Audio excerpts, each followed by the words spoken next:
Hey, good morning, team, and welcome to week 5 of OS 320. This week we are going to be reading chapter 6. Once again, we have a discussion board and we have our individual action plan. Talking about those, there are some people are behind on their individual action plans. Make sure you get those into me. I'll deduct points for tardiness, but I will accept them. Okay? I won't accept late discussion boards, and I think some people have already seen that. Anywho, let's see. Great discussion last week in the discussion boards on the, how we have felt discriminated against at some time in our life. Some people really opened up and shared some heartwarming experiences that I really appreciate. And I noticed that everybody really appreciated it. So here, let me share an experience with you that happened with me, right?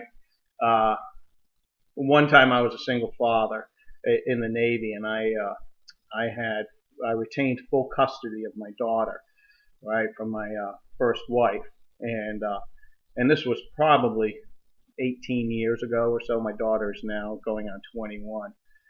So, anyways, it was a difficult time in my life, and I came up here to Rhode Island from Virginia, and Virginia was where my separation was. And so in Rhode Island, we had to be residents for a year before the state would claim jurisdiction on us. So claimed for a year, we stayed here for a year. Then I was able to start the court proceedings for a legal divorce and for child support. So, anyways, with a lawyer, and it took a while for me to find my ex-wife because it was a while between our separation, and there was some movement. And so, anyways, after about 3 court dates, and I was eventually able to find her. I'm sorry, my memory's a little foggy, and so I got granted a divorce, and a divorce with the right for child support since I had full custody. Now, granted, here it is. It's already been about 2 years. I've not received any child support at all, and so now I have to go through the court proceedings to figure out how much child support is allowed it. And once again, this is a tough time. So, excuse me.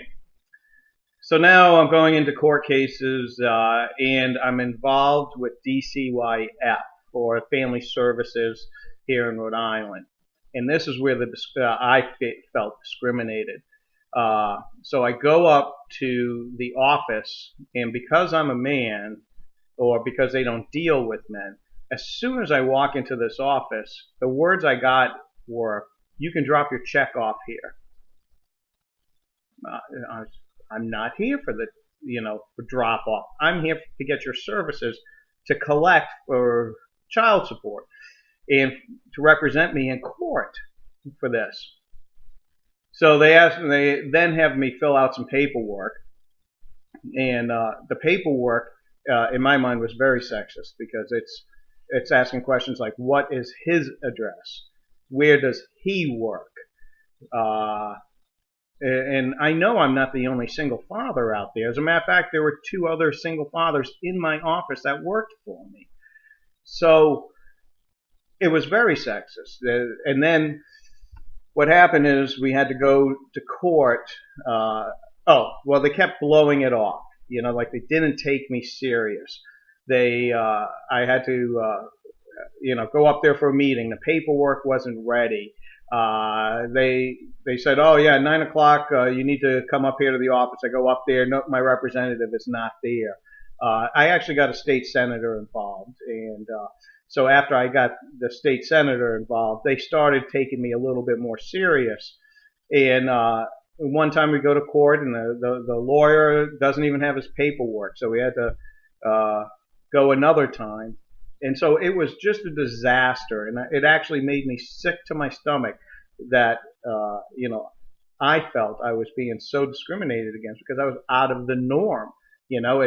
To them, it wasn't the normal procedure that a male would have full custody of his daughter. and be, collecting child support. And well, anyways, it eventually worked out in all of this, but it really made me stop and think for a while. One, how tough it is to be a single mother, right? And two, that if this is happening to me, and I think I'm a kind of forceful person that uh, I know how to interject myself, I guess you could say. What's happening to other people,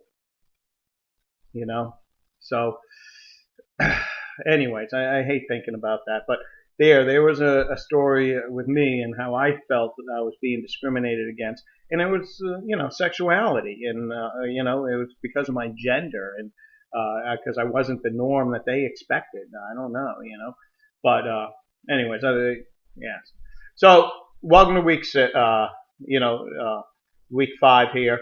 Once again, final papers are due on December 7th, and I gave you the instructions. It's there in the announcements. Individual action plans, keep up with them. And, there's one every week. It's not a surprise. Okay? So I'll talk to you guys later. See you in the discussion boards. Dave out.